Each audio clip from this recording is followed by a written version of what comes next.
Hello, everybody. Welcome, and thank you for coming to another design live session with Matt Paquette and Co. with me, Matt Paquette. Today, we're super happy to have a guest star, a guest on the show, Brian Chandler from Colorblind Games.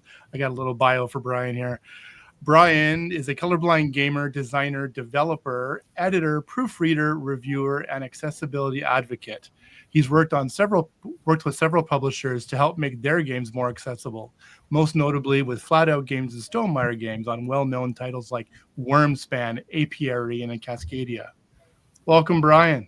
Thank you, Matt. Yeah, thanks so much. It's great to be here.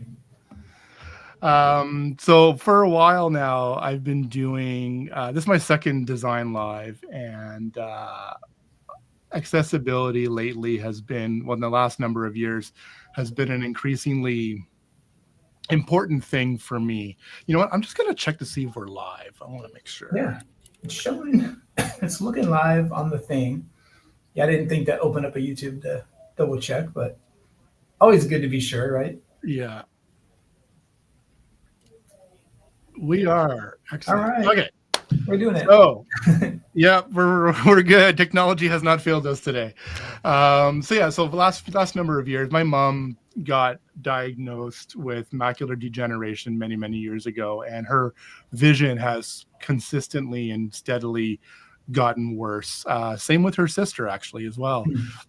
So I was my mom's co-pilot for a lot of that journey to get her set up with accessible technology and things. My first introduction to a screen reader was with my mom, getting her a computer and getting that installed, getting JAWS installed. And, getting her, she has this, almost like what they use for like microfiche, that big, huge magnifier with the screen and everything. And a little pocket one as well. So I've really been amazed at the assistive technology and devices that are available for through the CNIB here, the Canadian National Institute for the Blind. But and a lot of that is subsidized or completely subsidized, which is fantastic. So that's been kind of a real push for me lately. We recently just made the Daggerheart core rulebook, 375-page core rulebook, fully screen reader friendly and accessible. So that was a chore. Yeah, but anyways, listen, I've got so many questions for you. But first, what can you tell us about yourself and why you've taken an interest in accessibility? Yeah, so I kind of got back into the hobby. Of course, I'm almost 50, so I played Monopoly and that stuff back in the 80s growing up. Really shifted pretty quickly to video games. I was also playing Atari 2600 and Nintendo and then everything that kind of followed from there for the next 30 years after.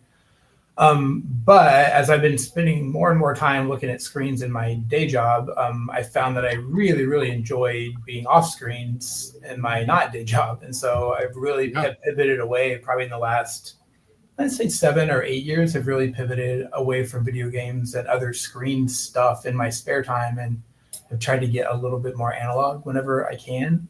And so board games were a good connection to that. And as I got into that, I found pretty quickly that modern board games were great. They were not games that I played when I was a kid, and no shame on those, but I'm enjoying modern board games, a lot more. But also I ran into some challenges fairly quickly related to color vision. So I'm colorblind. I have kind of typical red-green color blindness, which is the most common, but I do mix up colors like red, green, and brown, blue and purple, pink and purple, and just really anything. If it's not the Crayola 8, like the standard 8 from kindergarten, like anything beyond that my brain just doesn't connect well to them. I just can't distinguish them well. I still see colors. I still can see and enjoy rainbows. I still have a great time enjoying the world of color. But I have a harder time sometimes distinguishing colors that are close-ish to each other in my brain. And that's rods and cones and all the stuff in the eye and the brain that connect to that are the reasons for that. And so as I started to have that experience, I was curious if there was help out there, if other people were having this experience and talking about it. And to be honest, I didn't really find very much. That was my hope, is that there would already be something like what I ended up creating myself. And so, frankly, to scratch my own itch, I was like, all right, let me try a thing. Maybe this is also, I had this idea that maybe I could also fund my hobby by doing reviews, and maybe I get some games, or maybe I get paid someday to do this, which in some ways has kind of come to pass. I do a little bit of proofreading and stuff, and some accessibility consulting on the side, and that's kind of been enough. I've also downsized recently to a smaller house, and so the combination of those means I can fund my hobby, because my hobby in terms of purchases is actually pretty small right now. So that's kind of where it came from. I didn't even really know much about my own color vision needs or issues or limitations until middle school, when I started getting bad grades in biology class, because color pencils weren't color, so I was coloring mitochondria green instead of brown, or vice versa. So kind of navigated it from that. And it is a strange little disorder, because it has a lot of different levels of like very severe to mild, and then it has a lot of different types. And so there's not really one way to describe it, which you kind of heard me, even the way I described it's a little bit wordy, because the deficiency is a little bit wordy to explain. So did you do, like, have you boned up on a lot of the science and everything as well? A little bit, yeah. I think I still have, there's more that I could do, and I am personally interested in it, of course, kind of selfishly. So I've done enough that I kind of get it, and I've written about it, but then maybe kind of forgotten about it. I've had some interest in, sometimes you'll see online, there's tools that are like, wear these glasses and you can see colors again, and to try to understand the science behind that. And I kind of get it. Most of it's not particularly effective. I think what I'm actually seeing more, what I'm more interested in on the how do I help myself, which is actually a direction I've been kind of going a little more towards, is we'll talk more about what publishers and designers can do, which I think is super important. Yeah. I'm also thinking about, it's not my job to change every game. Every game doesn't have to be 100% colorblind friendly.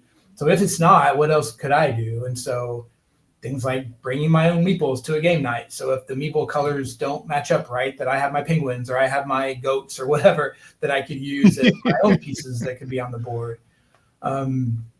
And things like the new Meta glasses by Ray-Ban, and things that they have tools in them that can help me identify colors. I have an app on my phone. Really? I can hold up and kind of like an augmented reality situation. It'll tell me what color something is. And it's a little tricky. It's the screen versions of that are much better, because screens, as you all probably know, only have thousands or millions of colors, where the planet has bazillions of colors. So it's a little harder for to identify the colors as well in the real world, especially in nature. But it does a pretty good job. It's definitely helpful. So I think there's some paths like that are moving forward. And then just maybe a reminder for both of us, we met through Elizabeth Hargrave, because I did a review of Mariposas years ago, and I was talking to Elizabeth about that, because there's some pretty clever accessibility features kind of hidden in there. Right. And to me, that's like one of the big tenets of accessibility, is you don't have to beat people over the head with it. Everything doesn't have to turn into hearts and spades and clubs and diamonds. You can actually do other subtle markings that most people won't even know, or they'll just see as a garnish. But for somebody like me, became an important accessibility feature in a game like that did use yellow, orange, and red, and green and brown quite a bit, because it was based on butterflies and a lot of nature themes, which then lead to a lot of colors that can be confusing for somebody like me. Of course. Yeah. We have my friend Gavin in our game group. It's predominantly a D&D group, but occasionally when one of us or two of us can't make it for D&D, we'll kind of filter out into board games for the night. And Gavin has some mild color blindness as well. It hasn't really affected much from when we've played, but it's a question here or there, like, is that mine, or that kind of stuff. But so speaking of color blindness and all that, and your experience with it, there's this website out there called colorblindgames.com.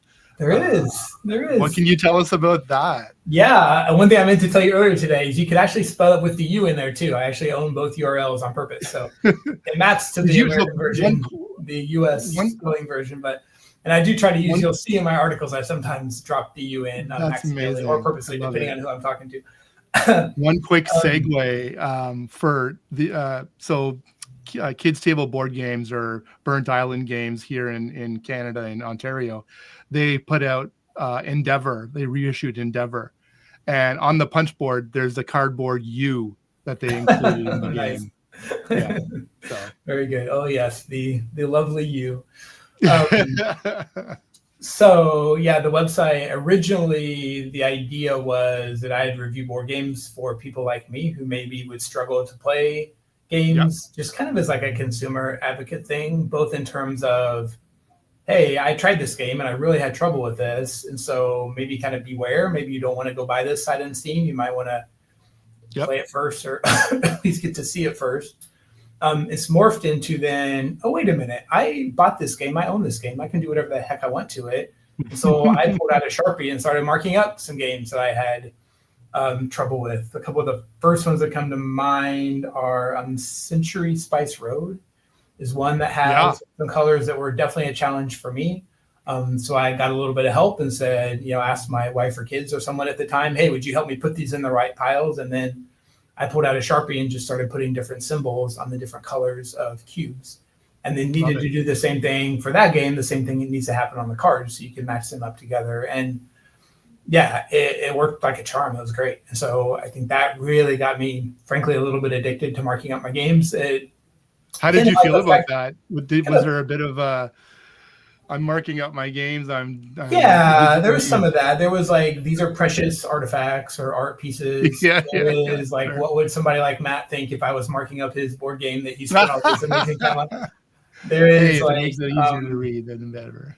But then there's also this was $40, right? If am I going to resell this game? I don't know. Maybe I'm not going to resell it now, but maybe I also keep my own little collection of games I marked up, and that can become a thing. And then sometimes it's like, oh, I actually got this game free from a publisher anyway to do a review. And so kind of no harm, no foul on that side. And just probably more the thought was, if I hold this thing precious and don't mark it up, I'm not going to play it because I can't play it. And so what good is it to me as a piece of art if I'm not going to put it on my table and enjoy it? And I mostly purchase games in order to play them and have fun with them. And so that's kind of where I went with that. And so that really led to, I'm pretty liberal about marking up games. If I have a game that I want even some support, even if it's not 100% I must have it, I still have my Sharpie kind of at the ready to do marks here and there just to make it super easy for me.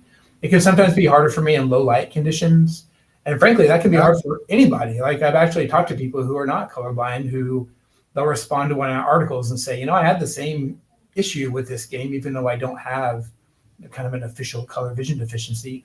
Or some people discover that they actually do have a color deficiency and they never really knew, or they didn't know what it was.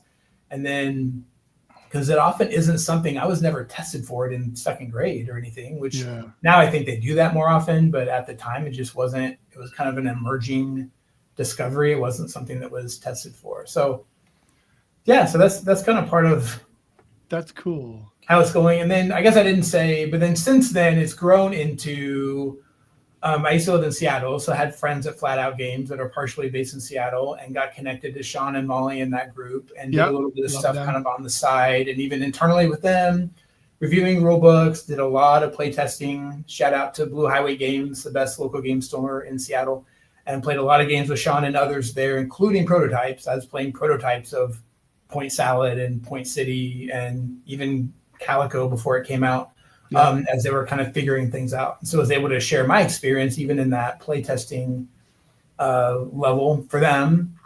And then, to be honest, I don't remember how I got connected to Jamie Stegmeyer, but somehow Jamie and I got connected, and I've done mostly proofreading for him, proofreading rule books, proofreading cards. I've had my eyes on most of the stuff that he's produced in the last, say, 4 years. So you might see something that we've worked on with him. So I'd imagine. I forget. What have you done? Is it coming? Or is it? It's coming, so I can't really say yet, but that's quite likely. Yeah. Anything that's on the list or anything that's recent or upcoming is I usually get a look at it. He has a really strong proofreader team. There's probably 5 or 6 of us touch almost everything in terms of rule books and components. But the other thing I've been able to do is get the downside of the proofreader role is it's very late. Everything's done. He might even have a physical copy of stuff. And so I'm just doing the last pass of the rule book, making sure it's more of a typo, truly a copy editor type proofreader role. Okay. So what I ran into is kind of the frustration of I was doing a proofread. I found things that were problematic for me from a color vision or low vision standpoint. It was really too late to fix those. And so a game went out with my name on the box or in the rule book or whatever that wasn't fully colorblind friendly, which is pretty frustrating for everybody involved, I think. And so something I've been able to do more recently is get involved earlier. And so had an earlier role in Wyrmspan, earlier role in Wingspan. Those are two particular games where we were able to talk about some changes to the cards that is fun to see that then come to fruition. So to see kind of these old mock-up versions of the cards that he and I talked about, and even things like it really took me a bit to convince him of a particular change. I needed to print them out. I printed out the cards on a piece of paper and kind of showed him what it looked like on paper and printed them in. I did one in grayscale. One of my little tricks is if you can play the game in grayscale, then you can play the game regardless of your color vision deficiency. And so that's a little shortcut to be sure that your game is totally color blind friendly. It doesn't mean you have to only use non-colors. I mean, ideally, double coding that allows you to distinguish things by something other than color is better. But if you have something that's dark blue and something that's medium red and something that's light green, those are going to probably be okay, because those are going to, even for people who don't see color well or at all, they're going to still see black and medium and light. And that's enough, as long as you don't have 6 of those to where they might be hard to distinguish. But if you just have 3 or even 4, I've actually had a lot of success with black, dark, light, and white as 4 pretty good colors. And you can make those any 4 colors as long as they're almost black, almost white, and then 2 things in between. So we've been talking a lot about visual accessibility. And I know that when it comes to accessibility, visual issues that people have are unfortunately just a part of it. When you're assessing games and things like that, are you going past the visual lens on it? Are you going through the physical and the cognitive and things like that as well? Are you kind of looking at it through those lenses? So I think about those same things more, partially because I'm part of another group called Playability. So it's play-ability.net, and Playability actually based out of Vancouver, BC. And that's mostly video game based. And so I know them actually. Okay, cool. Yeah, so we work with video game companies, or sometimes we'll subcontract or whatever and do some consulting there. And that's a full stop shop. So we've got everybody so there's fully blind, deaf, cognitive, physical limitations, me for color vision, and these days low vision. Now that I started in the last 10 years with my reading glasses, I can kind of be part of that low vision group as well, which is another area. What I've chosen to write about has been almost exclusively color vision and low vision, because that's my experience. And so I feel a little less comfortable, unless there's something egregious. Like if you're holding 14 cards in your hand, and that's a lot for a lot of people to hold. And so things like people with smaller hands, or kids, or anybody that has any arthritis issues. Now, again, on the other side of that there's card holders or things that you can put, like Scrabble things, right? But for cards. So there's ways to kind of address that too on the consumer end. So there's always like a consumer third-party aftermarket product side, and there's hey, can we make this game more accessible at the front end, or at least not have unintentional barriers? That's really the big issue. Like there's games that are about color, right? Hues and Cues, that game is about color. Pantone, that game is about color. So I don't necessarily need those games to be different than what they are, and I may not play those games, and that's totally cool. But a game that's not designed to be about color, but I end up with a color limitation, or I end up with a barrier that I can't play because I can't distinguish blue from purple. Well, that's not by design, right? If I'm playing, I kind of pick on Garfield games a lot, because a lot of the West Kingdom series, at least originally, they've done some reprints and made some changes, but their blue and purple meeples are identical to my brain or my eyes. And so I really struggle with those games on the table. Again, at least in the original Sagrada similarly. But both of those games, they've done some changes. So a new printing of those, Sagrada actually has some fantastic visual accessibility now. And I know at least some of the West Kingdom series, they've at least changed the meeples. I think they're now red instead of purple. So you've got at least they're easier to see, even if they're not fully color vision accessible. So that's a long-winded way to the other stuff matters, right? Thinking about the physical, thinking about the cognitive. But then there also is that there's a challenge aspects to games, right? I don't need, my son is a big fan of the Dark Souls series and all of that, just games that are notoriously very difficult. And I played a lot of Legend of Zelda. Legend of Zelda does not have an easy mode, right? It is, people might think it's easy, but there's only, most Nintendo games have a single version of that game. You can't, there's no sliders, right? There's no, they don't do that. A lot of board games don't have sliders, or they don't have an easy mode. They have a game that you play. And I don't think that the answer is necessarily that those need to be easier, but I think we need to realize that people are coming to that game at different levels. Yes. And so having it at a level that's very high isn't necessarily better. It's just, it's maybe better for a certain subset. And so keeping that, I mean, that's the magic of it. The fact that any game works for anybody is, I think, a bit of a minor miracle to get that level of right? If it's too easy, it's boring. If it's too hard, it's impossible. And so how game designers can kind of get that right in the middle is just kind of an amazing. How wide is that margin too? Yeah, right? And usually it's pretty wide, right? A lot of, especially in the most successful games, there's a pretty wide group of people who are into those games, maybe for slightly different reasons. And sometimes, again, there are some ways to make a game harder or not as hard, especially solo co-op if you're doing more of a playing against the game. But yeah, I think it's important. And I actually want to learn more about some of these other areas, because I think it's something that I could then leverage the audience that I do have and the work that I've been able to do to try to also advocate for people other than just me, right? So far, it's been mostly kind of a selfish advocacy of my own needs, and then people who have those. And I do think that's it's a niche within a niche, right? It's people who have a color vision, low vision need, who also are into board games. That's mostly who reads my blog. I don't have 3 million views every month, as you might imagine, because that's a pretty small subset of people. But I do think it's pretty regular. I have a lot of regular readers who I think pay attention. It's amazing. If you need it, you need it. I mean, like if it applies to you, it's really helpful information for you to be able to understand that, you know, buying something off the shelf, you can just do some minor adjustments and make it actually playable for you if it isn't already.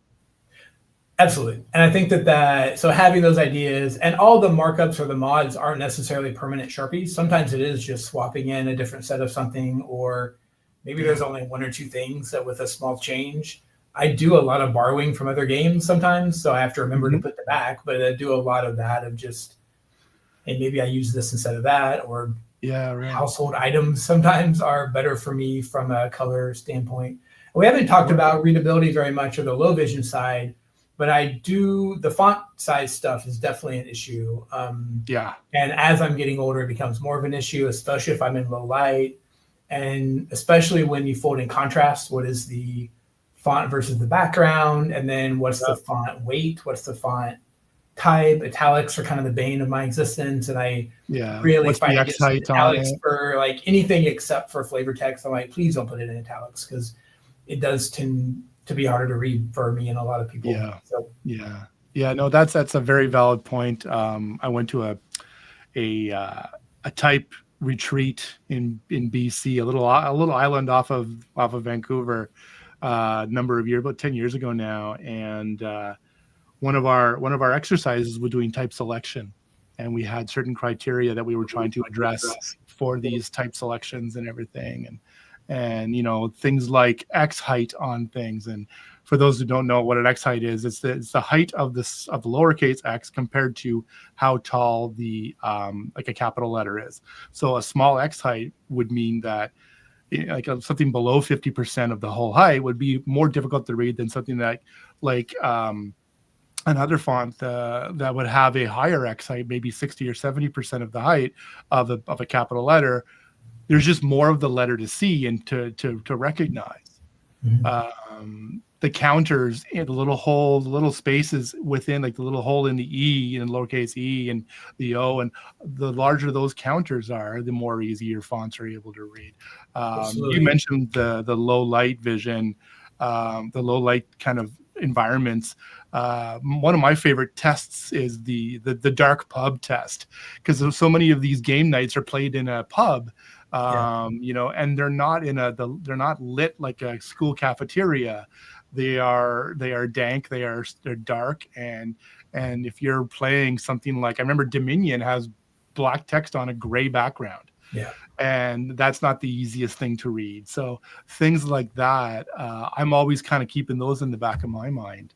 Now I've seen a lot of really good examples of in most recent years, some really good examples of people incorporating accessibility into their games. But there are a lot of, games that could do a whole lot better than they are.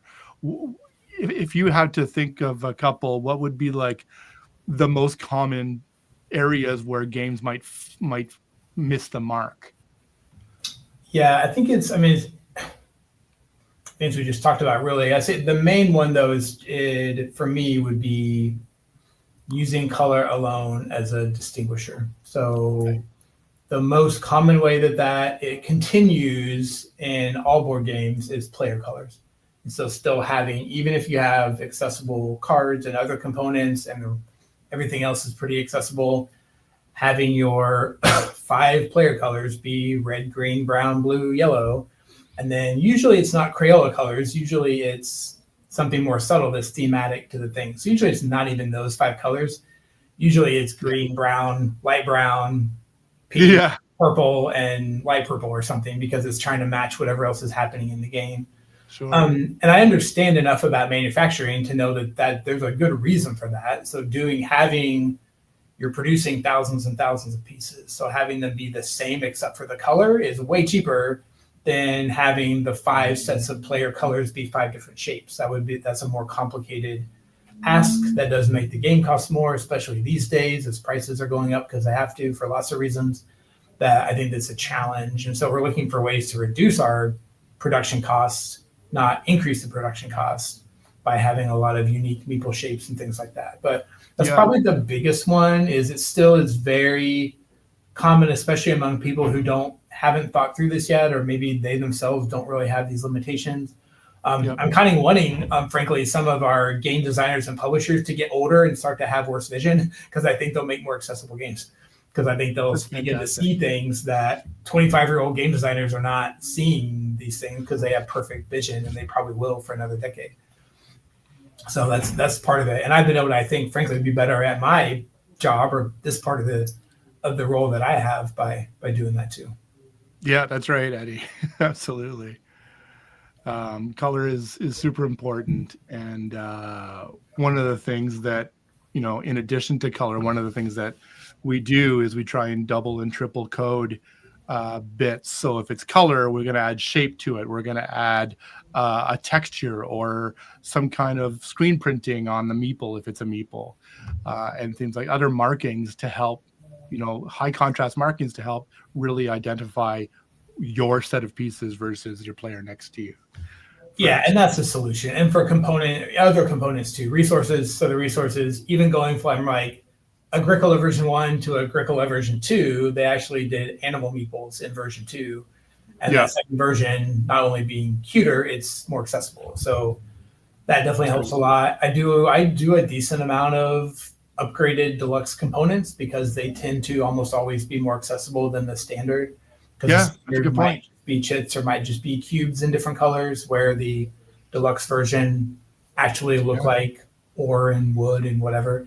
Probably less of that these days. A lot of games you can't get away with just doing colored cubes for those things anyway.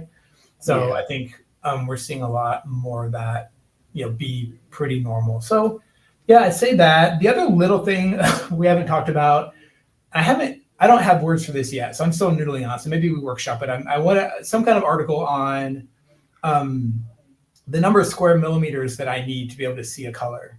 And the example for this is I recently reviewed Point Galaxy, which is another Flat Out Games game in the series of Point Salad and Point City. Point Galaxy, similar things as the other games, a great little game, and it does a decent job with double coding. There's these planets that are colors, but then they also have designs. The designers are fairly subtle, but there's enough there that you can tell. except that sometimes they use like crescent shapes instead of the full Okay. circle. And sometimes that crescent shape is cut in half, and the top color is one color, the bottom color is another color, and the crescents that are cut in half, I cannot tell the color difference because it's not enough. And I haven't been able to figure out, when I zoom in with my phone, I can see it. So once I get enough like square millimeters for my brain to be able to like make the connection, it's okay.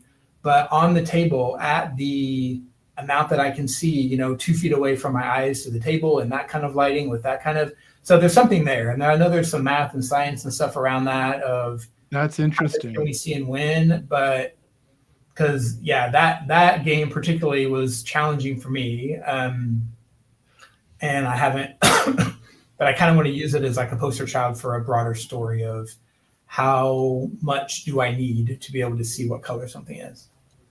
And it's more than that, because that didn't work. I don't know how much more I need, right? And that actually might be really neat. Yeah. That's a really neat way to look at it. And that's what makes it even more important to get in on these things earlier on, so that you can make corrections that are this big and not corrections that are this big that are game sweeping corrections. Right. We're the same way. When people ask us when we want to get involved, I'm like, how about now? It's like, well, we just have the prototype. Perfect. Great. You know, we're not going to be doing a ton of work at the beginning of the game, but if we can have a half an hour, you know, call to say, you might want to think about restructuring your cards like this later on down the road, when it comes time to skin and to do all the UX stuff, we're already halfway there or most of the way there. So, well, this has been amazing, Brian. I don't want to keep you. I know you have a bit of a clock to get out of here on, but listen, thank you so much. This I can definitely see another one of these happening soon. Absolutely, there's just there's so much to talk about. Yeah, and I would encourage anybody curious. I think the website's the place to go. It's just colorblindgames.com, either with a U or no U, you choose. You'll get there either way. And great. And is there any are there any socials that you want to have people kind of check out? It's funny. I've kind of abandoned social media, to be quite honest. I spend a little time on. I don't spend any time on any of these, but I do have a Blue Sky account, so probably stuff that I do ends up on Blue Sky. That's the only place that I've really spent any real time. I'll usually post the articles when I write them. I tend to write a monthly article-ish. It's very much a side little hobby thing, so I don't spend an inordinate amount of time on it. And those usually end up on Twitter and maybe Facebook and other places that are convenient for me if I think about it. And I'll usually, if it's a game review, I will post it on Board Game Geek as well. Okay. And I've done a couple larger essays on Board Game Geek too, so I'm probably due for another one of those. I need to talk to the team about that. So trying to get this topic kind of back on the front page and on the radar every year or so. So that's great. And as a parting thing, do you have, if you were to ask publishers to do one thing, add one thing to their pre-press procedures, what would that be for accessibility? Yeah, I think it would just be, as soon as you start thinking about your graphic design and your color choices, is do that check of turning everything grayscale and seeing if it's playable. And if the answer is yes, then you got like the platinum, trophy for accessibility.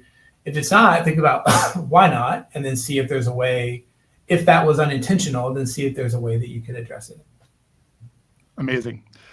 Brian, thank you again. This has been fantastic. Thank you. Yeah. Right. Well, good to see you. Thanks, everyone. Have a great afternoon. Thanks, Brian. All right. Thanks. You too. Bye. Bye-bye. All right. Well, that was pretty amazing. I met Brian a few years ago, and we got talking one day, and we kind of just hopped on a video call real quick and just started chatting about a bunch of things and accessibility. And because I have my mom who has low vision and things like that, we just hit it off right away. And I think it really kind of added another facet of how I look at what we do for board games. It's really important to me now to not only put a game that looks nice and plays well for the majority of players, but those minorities that do have other challenges, In the last number of years, it's been really kind of a focus, and to try and really get that as playable by as many people as I can, provided it's not cost. Sometimes it's not cost effective, but most other times, it really, there's a lot of things you can do that are zero cost improvements, whether it's just doing graphic design or a few other things that really aren't going to hit you on the manufacturing end of things at the factory. So that concludes the guest portion. I have a bunch of other stuff that I wanted to talk about, some of which will be on the computer, and kind of I'll be sharing my screen. But I am going to start off by just talking about a bunch of stuff that is just kind of out there and more conceptual rather than visual.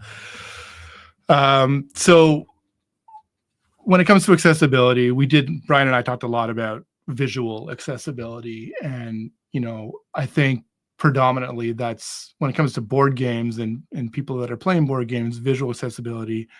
I may be wrong about this, but I think it's probably the majority of issues that people will have are visually, things with the visuals, whether it's text is too small or non-readable, can't tell colors apart, things like that. So, but there are a couple other things too, like physical accessibility, people with low motor skills, fine motor skills that have difficulties. Maybe they have a spinal injury that has compromised their ability to grasp things, and and things like that, or other challenges that they're dealing with that really affect the way that they're able to control things, their body parts. And that's really important too, obviously. And then the other part of it is the whole cognitive end of things, where, we have this term in games a lot. It's called cognitive load. It's basically just describing how much you're asking people to kind of keep in their brain at any one time in order to play the game correctly, or in order to make their play on their turn. What do they have to be processing in their head to be able to do that successfully? And, when you have challenges that affect how you're able to process things, that can really affect your enjoyment of a game, or even your ability to play the game at all. So there are certain games that, the BGG weight number has a fair amount to do with that. It's a scale of 0 to 5, and you have your heavier games, your big heavy Euros that are up on the higher end of the scale, and then you have your like party games and your very easy to play 1 minute teach games that are on the lower side of things, and what some people might call them filler games. So there's that kind of angle to things too. So anyways, I these are all the kinds of things that kind of go through my mind when I'm, working on a game or reviewing stuff that some of my folks, some of the designers that I work with are working on, and they'll present concepts for us to review. I'll look at them and these questions will be like, okay, well, is this accessibility requirement being met? Is this one being met? And some like stuff like that. So, okay. So let's I got a list of stuff here that I'll slowly make my way through.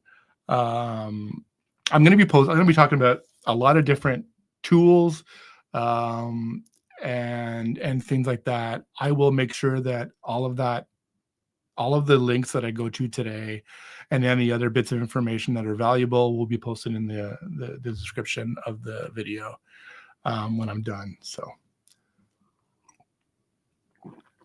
okay. So continuing on with what Brian and I talked about, let's talk a little bit more about visual accessibility, seeing as it's probably the largest kind of area. When it comes to text, text is the biggest thing. And I did mention that whole, dark pub test. there's nothing I hate more than playing a game and having to pull my phone out with the flashlight and seeing, trying to find find out what it says only by using my flashlight. The low light should be enough, but in some games it's not. I've been guilty of designing games because it looks good. Doesn't mean it works well. So there are some things I did some I kind of did a little bit of assessment here. Let's see. Okay, so let me just share my screen. Is it this one? Yep. Okay, so we got some criteria here, and these are some good criteria to kind of judge: is your font, is the text on the background helping you or hurting you? So the three criteria that I've kind of come up with are: is there sufficient contrast between the foreground text and the background color or image or whatever? Is the text readable over art? And then lastly, is it readable on a solid backdrop, or is it on a solid backdrop? So first, we're going to go from a scale of good or poor to all the way to best. Obviously, this one is pretty hard to read. Imagine reading this in a low light environment. Enough contrast? No. Readable over the art? Absolutely not. Solid backdrop? No. So this is a big no. A little bit better. We have enough contrast. So I'm talking a lot about contrast, and there's a really cool, there's a ton of contrast checkers out there, but the unfortunate thing is most of them are just web. They're all hex code, color code. You can't even read it now, Snow. Yeah, it's funny. So there's a lot of tools out there, and the only ones I've found until recently have all been hex and web accessibility ones. So there is, let me just go here. I'm just going to copy this, and then we're going to go over here. So there's this really cool site called Legibility.info. I just found this today in doing my research. So contrast and color, they have this cool contrast tool. Not only do they have RGB, but they have this printed material tab here, which does CMYK, which is fantastic. So if we were to go, for instance, back over here, and let's do what color is this? I think it is 70%. What is this? Oh, I see. I tinted it. I shouldn't have tinted it. Let's change that, shall we? And then we'll change this to white, and then change that to 30. There we go. So if we go here, our character color is going to be 000 and 30%. So we're still good. If our background is whatever this green is, we're still good. But in this case, I'm going to take this color here. Whoops. I really don't like the way the eyedropper works in InDesign. It's really confusing. So we're gonna just grab this, which is 40, 80, 90, 57, we'll call it. So 40, 80, 90, 57. We're still good. So our contrast is 0.8. We want 0.8 and higher, which is great. So that's good. So that's how I'm checking. if I ever have a question when I'm reviewing something or I'm working on it on my own, and I'm like, is this high enough contrast? I'll go to a tool like this and I'll check the foreground and the background. And if I get the green light, or in this case, the green thumb, away I go. So we're good contrast. Yeah. Readable over art. Yeah, maybe. I mean, it's in a dark light, probably not. Solid backdrop. No. Here's something better. We changed our font to a sans serif font. We thickened it up a bit, and now it's full white. So sufficient contrast, yeah. Readable over art, absolutely. Solid backdrop, still no, but it's readable, so that's good. And lastly, our best one here is basically what we had over here on a solid background, and this one is like ding ding ding, and hits all the notes, which is great. Yes, Catherine, I completely agree. So we've got two of the designers I work with are watching today. Catherine is one of them, and Snow is the other. Thanks, guys. Welcome. So, alrighty. Okay, so that kind of talks about contrast and background. So there's a whole bunch of things about typefaces that Snow. There's a whole bunch of things about typefaces, characteristics of typefaces that can aid in legibility. One of the ones that we kind of looked at here, which was the serif versus sans serif. In modern times, a sans serif font has been much easier to read. And it's predominantly what is used, especially now that cursive isn't even taught in school anymore. So not that serif fonts are cursive, but they're kind of leaning more towards that. So yeah, sans serif fonts are certainly more predominant, and usually have less transitions. So what a transition is in a font is, if you were to take, like, for instance,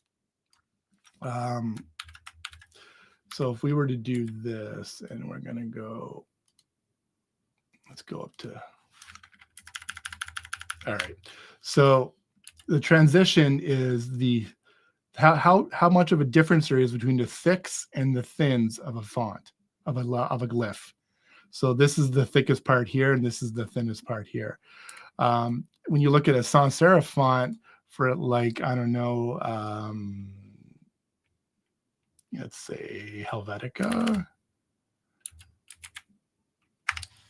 So this is a sans serif font. It's a humanist sans serif, which means that there is still a little bit of transition between, like, it's a little bit thinner up and down here than it is wider here. And then they have other types of fonts that are called grotesque. I'm not sure why they're called grotesque, but there's, I think it's something like, there's like Evelith is a good one that we use. We used Evelith for Daggerheart. I love this font. So this is grotesque, where there is no transition. It's the same thickness everywhere. So you can imagine that something like this, which is this here, no, that's Helvetica. So even though it's pretty close to a grotesque font, very much easier to read than something like that has a high, that is extremely transitional, and the thicks and thins are further apart than not. So thematically styled faces. Let's take a look at a few cards that I kind of did up. Nope, not this one. So here we go. So this is from a game we are coming out with Druid City Games. This is the dual version of Wonderland's War. And there are a few different things that this card is doing well. This is the current card, how it was designed. So there's enough contrast here. If we just zoom in, so remember I was talking earlier about X height. So if we pull down a guideline, why are my guidelines? You know what? I'll just make one. So if we have, for instance, so there's the baseline, and then there's the height of the capitals or the ascenders. So this is well above the half mark for, so this X height is fantastic. And when you get a larger X height, it's kind of doing two things here. It's enlarging these counters, the little holes, spaces within all the glyphs, which is making things easier to read. And it's you know, overall, it's just making the whole font or the whole type easier to read. There is one thing working against this font, and it's the fact that it's more of a condensed font. So it's not as wide as, say, Evolith was when we were looking at it, because it's like a full geometric wide font. But I think what it's losing in the width for legibility, it's more than making up for in the X height. So that's one thing. When I was just coincidentally, this particular font was designed by the owner of Keymaster Games, Maddox Schuler. He has a type foundry called Fort Foundry. You should go check it out. It's fantastic. We use his fonts in this game and in Merchants of the Dark Road. He didn't design that font specifically. I think one of his folks did, but yeah. Anyways, so another thing that we do too when we're talking about that this card is doing well is whenever you're using all caps, anything. So that is the way that the typeface. Actually, no, it's that. We're there. So this is the unaltered version of it. When you're using all caps, it's highly encouraged that you just at least space it out a little bit to make it a little bit easier to read.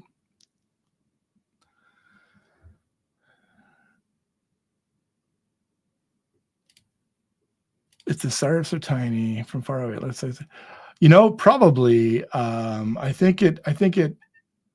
When you're looking at it close up, Eddie, I think it really has that, gives it a little bit extra panache. But yeah, as soon as you zoom out, it certainly has. You know, it almost looks like a sans serif font, and I think it's. Some people might call this a semi-serif. But I think that's just semantics. Anyways, so yeah, so this is a couple of things. Let's take a look at other versions of this card that I kind of altered to see what might not work so well. So here we go. This is going to fail the contrast check. Absolutely. Not only that, but boy, is that hard to read. And thematic fonts are great. They're awesome, but they're not for body text. They're not for card text. They're for boxes. They're for, you know, 1/2 inch tall headings in your rule book. The backs of cards, maybe, that you're just trying to get some flavor, but anything you need to communicate to the player in a quick manner, just leave it out. Don't use it. Go with something that's easily readable in low light. Sometimes these games require split-second decisions. Don't get in the way of that. And by doing that, you know, things you can do to kind of service that, we've already talked about. It's high contrast, sans serif font. You know, don't, you know, cut down the ornamentation as much as you can. So there you go. So that's kind of, you know, I wouldn't give this a pass if I were to review it. We got one more here. Again, we have more of a thematic type font, but this one has a very low, less than 50%, I would say, X height. Especially look at this lowercase d here. You know, so this guy is what? It's 2.8 millimeters tall. First of all, that's tiny. And then if we were to measure the X height on this guy, it would be, oh, it's exactly at 50. So it's okay. I wouldn't necessarily give it a pass though. And the baseline is all over the place too, which is very whimsical and fun, but gets in the way of reading. Another thing I will mention as well is I am guilty of this on many games that I've worked on. I'm kind of coming around a little bit more as I get older. Center justified text does present a little more difficult to read than left justified text. I understand why we do it. It looks better a lot of the time, but if you're trying to read something fast and not lose your bearings or anything like that, center justified is just going to get in the way that little bit much more. So, all right, cool. So that's kind of a lot about the typefaces. When it comes to, just general rules of thumb for font sizes and things, rule books don't go below 10 point. Cards, do your best to keep it above 8 if you can.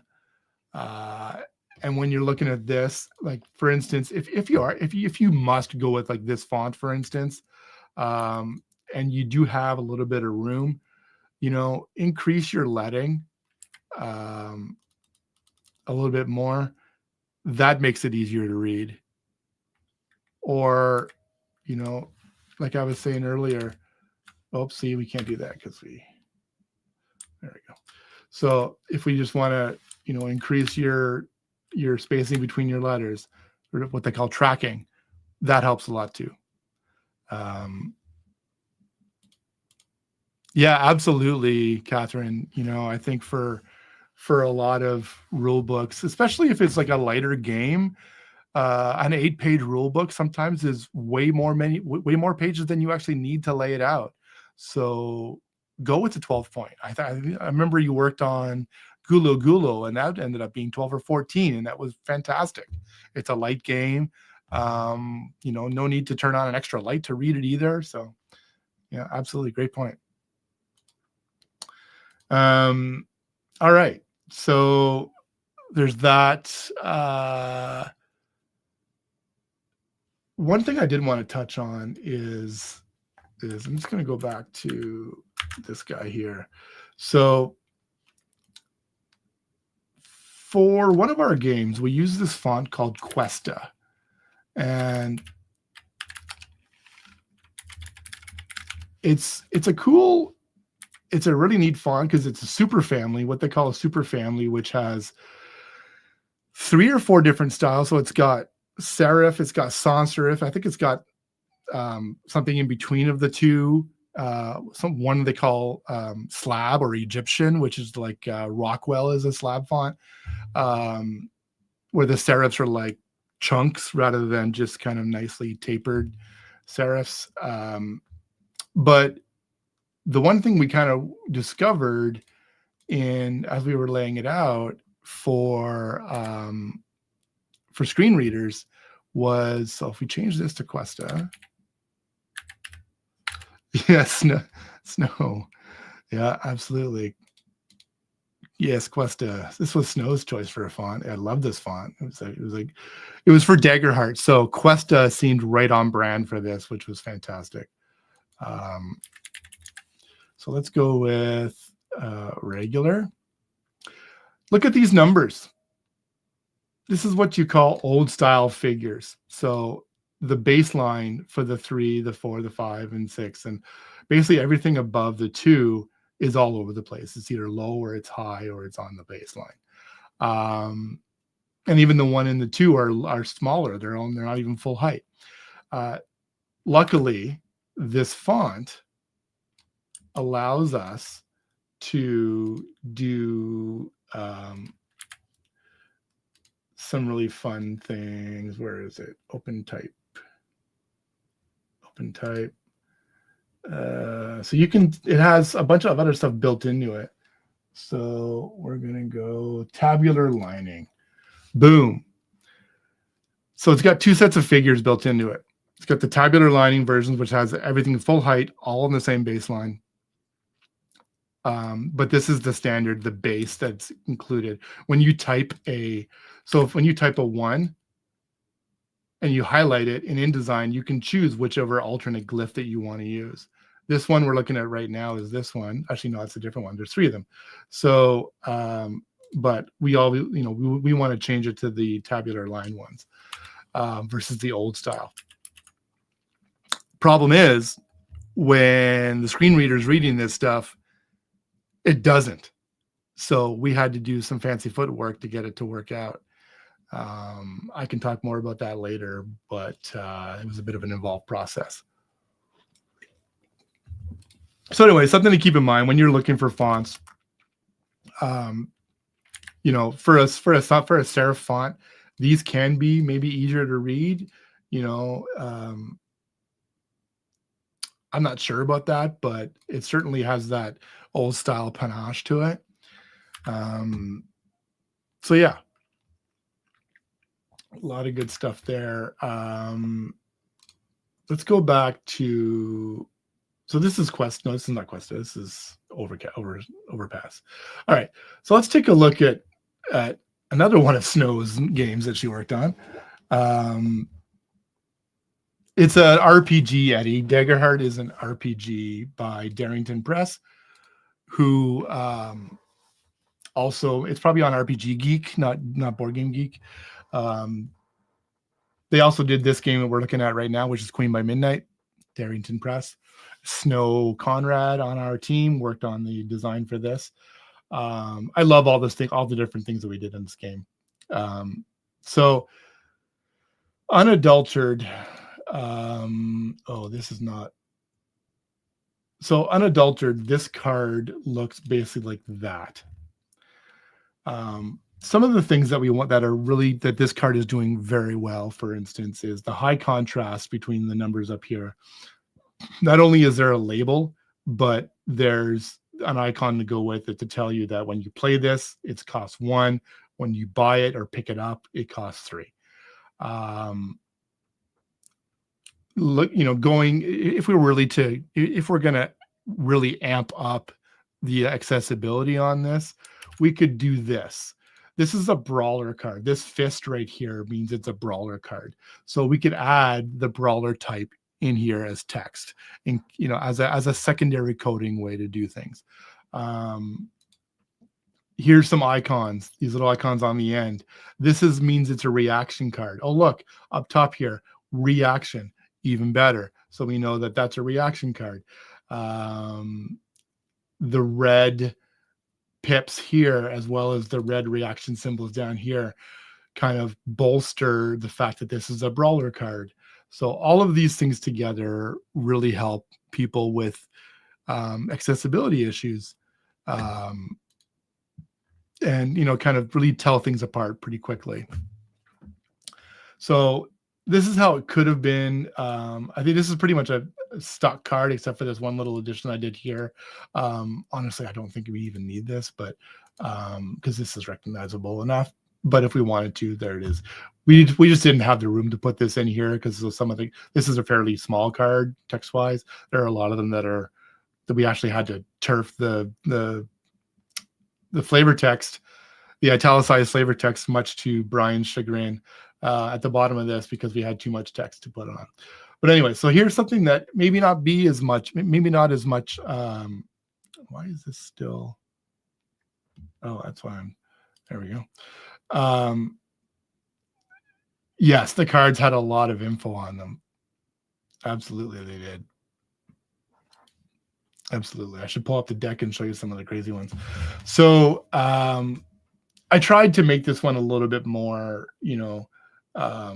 like for instance, if this wasn't here, if it was just some kind of ornamental thing, if they didn't want, if they felt that they wanted to make these a little bit more thematic, so they made them a light brown and a light blue, things like that. It's just really working against you. So I probably wouldn't do anything like that. If we had it to do over again, I might take this down 1/2 a tick and add some more space in between here. Couple of ideas.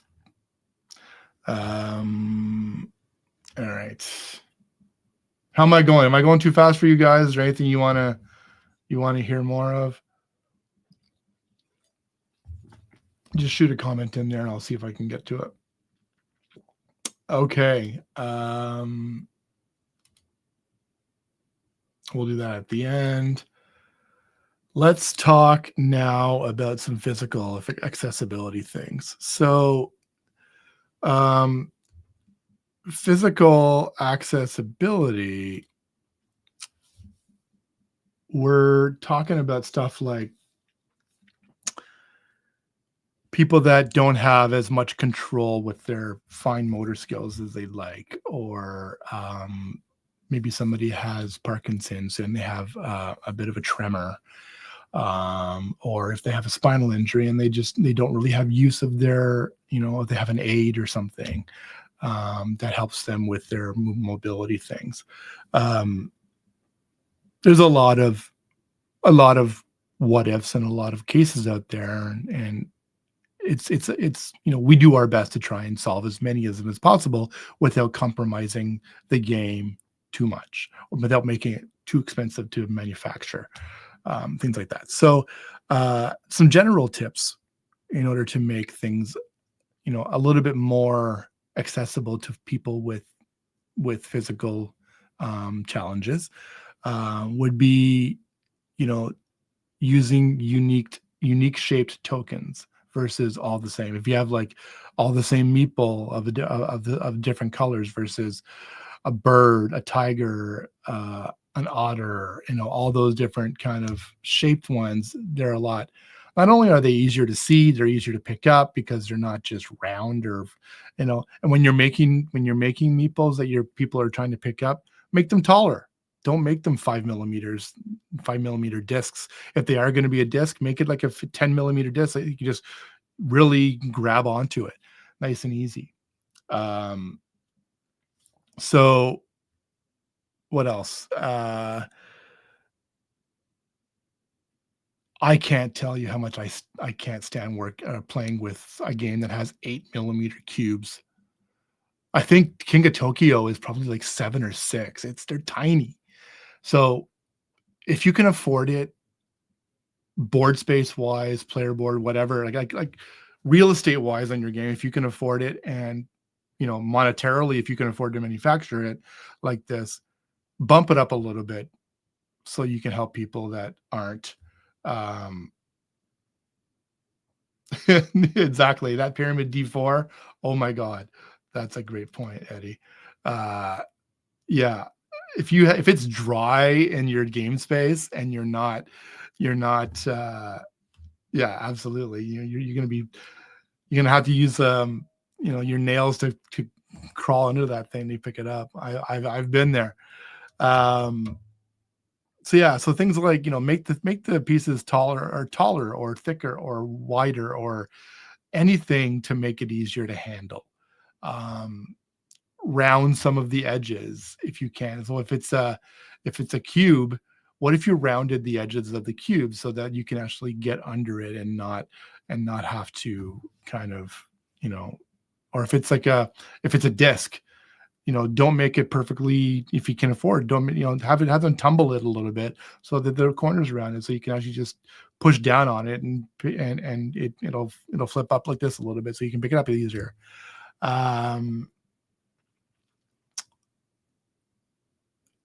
This is a bit of a this is a bit of I'm on the fence for this one. Notoriously, I hate linen finish. I just do. I find it's cheap looking. I hate it. I don't like it at all. But accessibility wise, it's fantastic.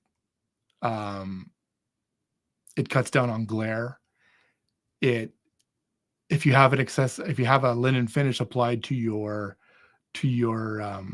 cards, they don't stick together as much. So you can sort them and deal them a lot easier.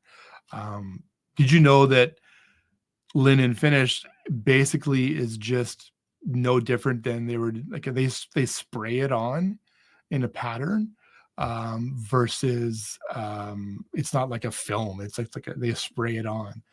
It's a liquid, so that's kind of neat. It's kind of like like an aqueous coating, like the UV would be, or the matte finish would be. If you can afford it, again, with your boards, especially if you're not using dual layer player boards, spread your zones out as far apart from each other as you can. If you're working with a player board that is this big, but it's jam-packed it's a single layer player board and jam-packed with stacks of things, you're going to be like, or even just like cubes that are not stacked. And if you move something, you might jostle something else because it's so darn close to the other thing. So maybe take advantage of putting all the text in the middle of your board and leaving the perimeter for a lot of your cube placement or things like that, or make a bigger board if you can. But not too big, because you don't want people reaching too far across, which does affect user accessibility and user experience as well. So it's this fine, fragile balance that you want to kind of hit. Plus, you don't want to pay for more cardboard than you need to. Dials, little tiny dials like the Gloomhaven dials and things like that.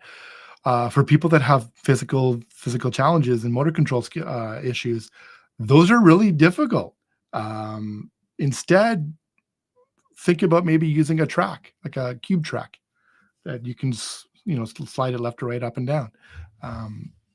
That's a really good idea. So yeah, let's take a look at another one of these good, better, best things. So I did tokens, not tokens, sorry, but meeples this time. Oh, nope. There we go. And we're going to go here. Yeah. Okay. So token accessibility, meeple accessibility. Poor. Color friendly? Heck no. Those are just the Crayola standard red-green issues. Some people have red-blue issues. So those are horrible. So it fails on everything. Is it colorblind friendly? No. Unique shapes? No, they're all the same. They're all meeples. Or the standard meeple shape. Did you know that a friend of mine, Corey, trademarked this word meeple in North America or United States because somebody trademarked it in Germany, and you can't use the word meeple in Germany without paying them some money? Sad. So Corey patented it in the US, and he said anybody can use it. Whoever wants to, they can. So yeah. And is there additional decoration? No, they're just painted meeples. So a little bit better on the good side. We've got other colorblind friendly. Yeah, this is a colorblind friendly palette. It's a little bit easier to tell apart, which is great. But still, we fail the other two categories. Better, we have shaped meeples. Fantastic. So even if you can't tell, even if your color vision is like the pits and you can't tell the color between any of these, at least you got the shape to rely on. And then finally, the best is adding decoration to things. So we've kind of gone back to the colors a little bit. So some of these are very similar, but we now have all this artwork and decoration and things to tell them apart. So they're actually full-blown characters now, and they're a lot easier to read.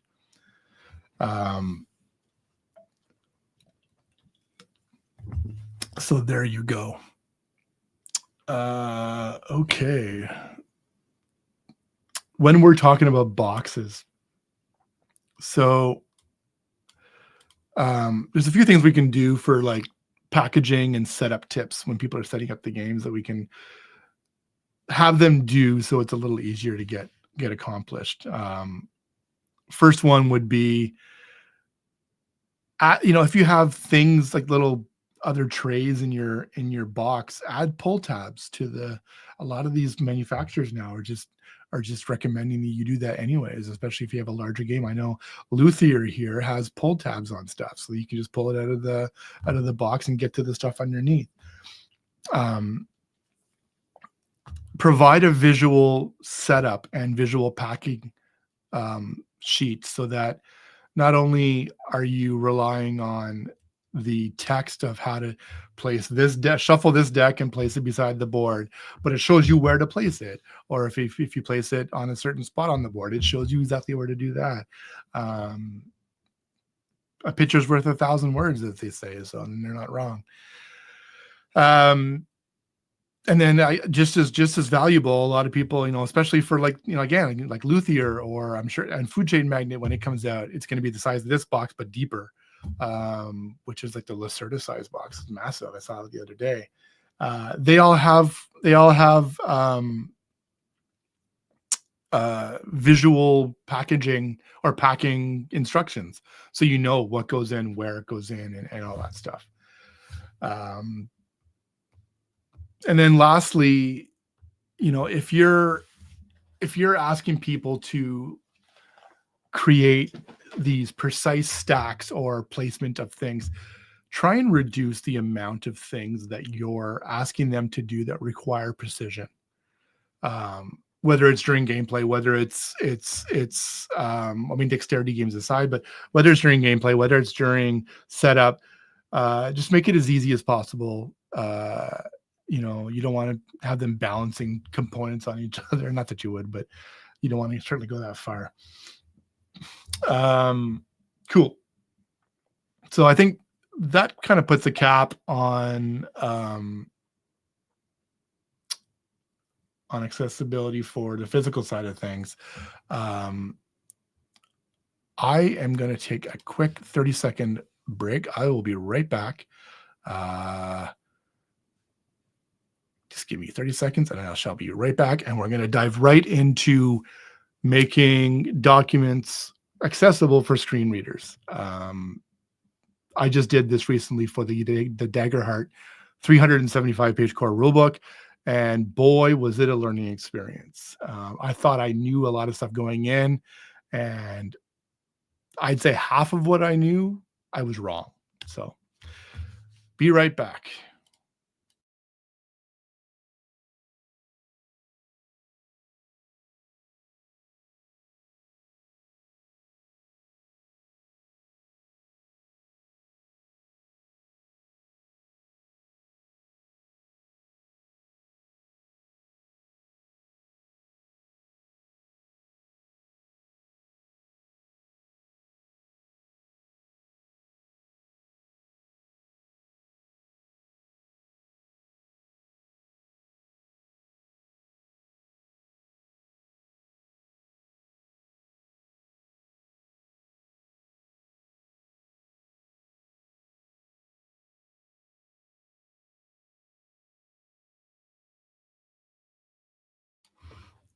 All right, I'm back. Sorry about that.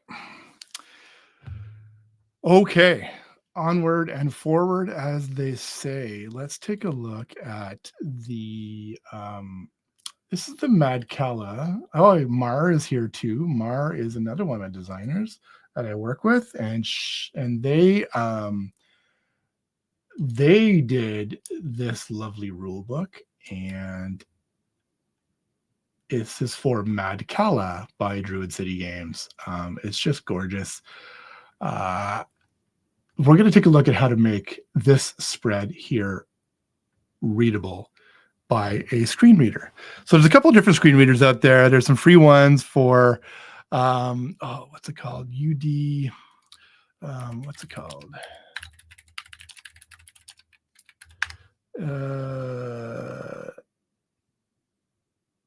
NVDA, November Victor Delta Alpha. So that is a free PC-based, Windows-based screen reader. There is no free one for Mac OS, unfortunately, but if you have a PC, this is great. It's a great tool to have as well. So there's another one which is not free. It's very expensive. It's like many hundreds of dollars, called JAWS, and that's what my mom has. And they have they'll read, they're not just for documents, they're for your whole computer. So whenever you hover over something, it'll tell you what it says and things. But there's specific ways that things you can do to have the document read in order. I don't have a screen reader installed here, but I can only imagine that this thing is going to read all over the place. So there are some things that we can do to really try and make that a little bit better. So first of all, let's just, okay. So we have all of our text here. The first thing you want to do when you're preparing a document for this is you want to take a look at your paragraph styles. I don't care what you're doing, if it's a rule book, if it's a card, if it's anything. For the love of God, please create text styles, paragraph styles, character styles. Everything should have a style on it. I don't care what it is. Everything should have a style on it. It will pay off tenfold in the end. Not just text styles, but I style everything, whether it's a text frame, an image, whatever. I style the crap out of it because I want it to. I want to be able to reference it later if I need to, and I can do that through a style. If I need to, if I know that the page numbers are in a frame that's called page number, and it has a style on it called page number, I can go into that style and change the font. I can change the location of it on every single one of the possibly hundreds of pages without modifying. I mean, you can do that on parent pages as well, but sometimes that's not an option. So anyways, styles are your friend. Okay, so one of the first thing you do is we go to the paragraph styles page here, or tab panel here, and then we click on the little hamburger menu at the top right, and then we go down to edit all export tags. So what this is here is when screen readers are reading documents, they can read up to 6 levels of headers and a body. So what we want to do is, it didn't put it on the right. There we go. Here's the window that should have popped up. So if we look at header 1, for instance, there's some actually, you know what? First, let's take a look to see if there's anything that we don't need in here. Nope, we're using them all. Okay. Well, we're just going to get rid of some of them. And okay, export tags. So we can go here and we can change this. So it's H1 paragraph, H1 through H6, or an artifact. So you can assign different levels to each one of your paragraph styles to let it know how important it is. And then when it reads it out, it'll say, H1, H2, and that gives you a sense, that gives the listener a sense of importance of how important that thing is. So if you have nested headers in H1 and then an H2 nested under it and an H3 nested under that, and then the body paragraph, it'll kind of talk about that. What's this thing down here? Artifact. Artifact is the word that it uses that screen readers identify as, this is not important. You do not need to pay attention to this. And that can be applied to images, to text, to whatever.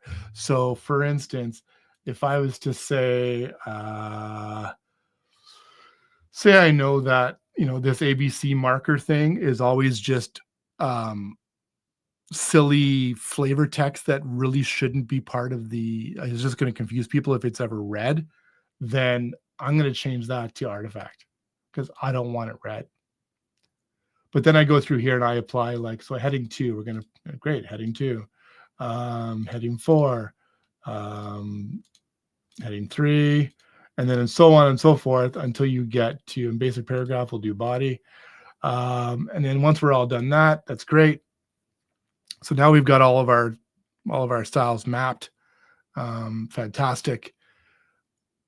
What's next? Well, the next thing I would do is probably look at it and say, how is this going to read?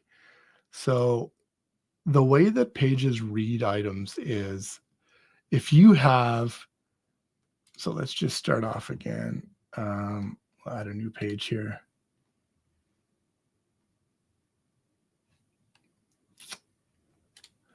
So if I have the quick brown fox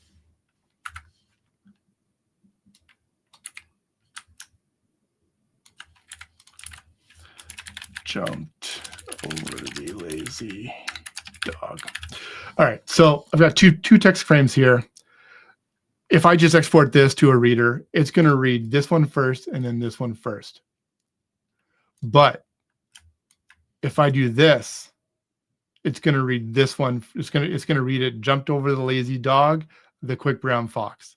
This one, because it reads left to right, top to bottom. So anything at the same level, it's going to read left to right. But if it's a little bit higher, it's going to read this one first. And you can use this with text frames on your page so that, for instance, you know, I have this guy here and he's at 14.8. But if I look at this one here, it's at 14.05. Let's change that to 14.9. That way I know that this one's going to read first. So that works just fine.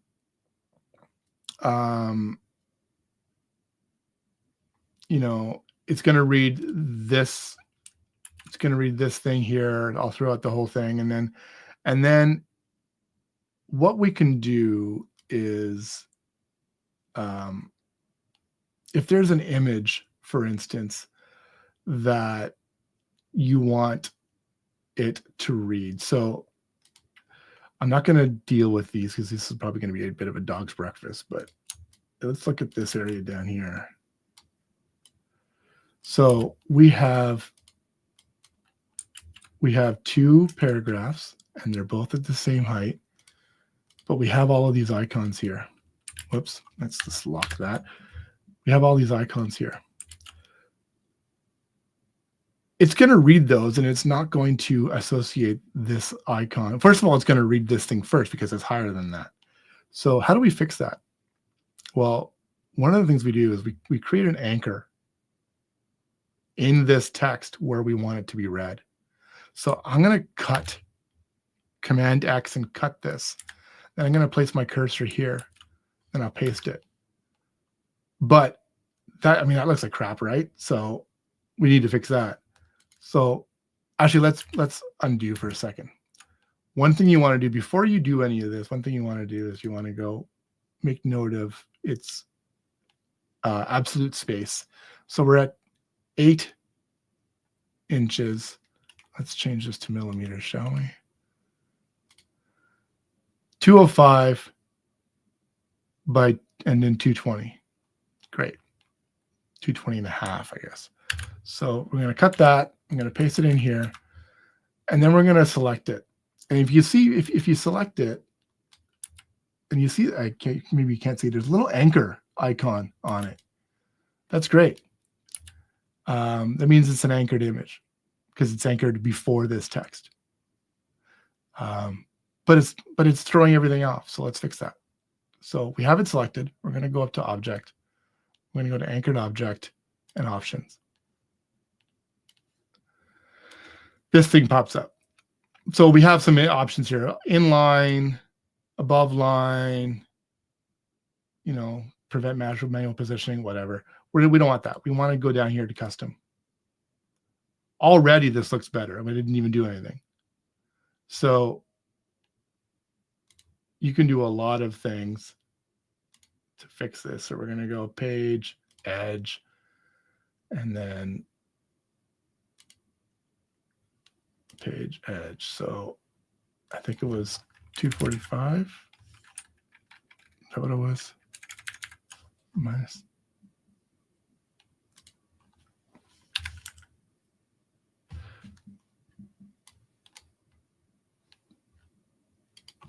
Where did that go?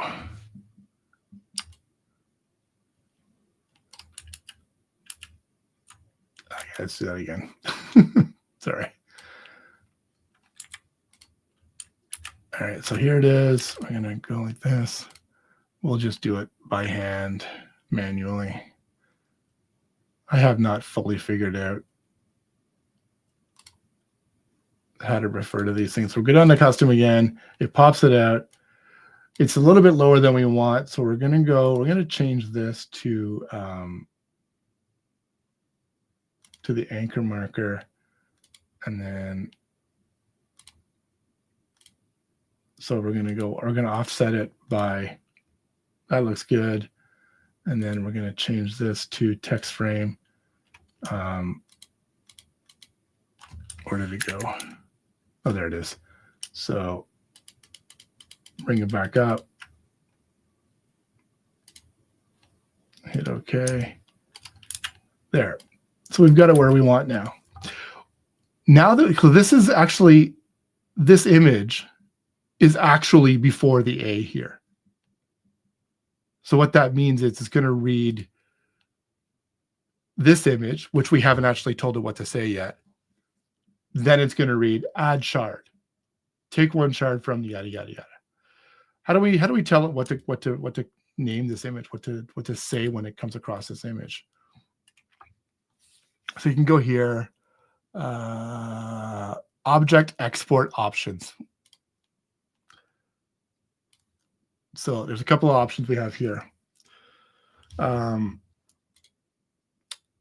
There's this artifact thing under the tagged PDF thing. There's this artifact thing here. Remember we were talking about that before about text artifact. If I didn't want it to read this at all or to read the alt text on this, I would do that. I would set it to artifact and be done with it. But I don't want that. I'm going to go based on object. I'm going to go over to alt text here. And it's going to go custom alt text. And we can say something like crystal shaped purple icon with a plus sign in its center. Actually, why don't we call it shard shape since it's a shard? Done. So now when we export this, it's going to go, okay, cool. This thing is going to, we're going to say, it's going to read that alt text first. It's going to say image, shard shaped icon, purple icon with a plus sign in its center. And then it's going to go continue on, say add shard, take one shard from your reserve and place it on yada, yada, yada. So is this a quick process? No, it's not. Is this a necessary process to make things readable? Yeah, it sure is. Once it's done though. And this has just been a super high level overview into what to do and how to do things with accessibility for screen readers. There are a lot better tutorials out there than what I just did, but I think it's really important that we know what is out there and what's possible. I will be posting some links in the description of some better, I think there's one in there right now, of some better options for learning how to do this. Our whole studio took a course on LinkedIn Learning how to do it. It's a good primer. It takes care of InDesign, Illustrator, Word, all that stuff, and it's pretty good. Let's see. Yeah, I think that pretty much covers that. So, excuse me. So I'm finishing a little bit earlier than I thought I would, but I think we've touched on some really good points today. This, like I said before, this is just going to be the first of several sessions like this. The more I learn, I mean, it's driving me to learn more about accessibility, and the more I learn, the more I want to share with you guys. And it's a really, really important thing for not only for me personally, but I think for the industry. The more people that play games, the better. The more people that we allow to play our games and make it easy for them to play our games, the better. And a lot of the time, as you can see, it's just these little changes that we do to make the difference between playable and not playable. So thank you, everybody, for tuning in. Gonna end this one a little bit early, but I had planned to go to the full 2 hours, but I think I'm just gonna nip it in the bud here and say until next time. Thanks, everybody. Bye.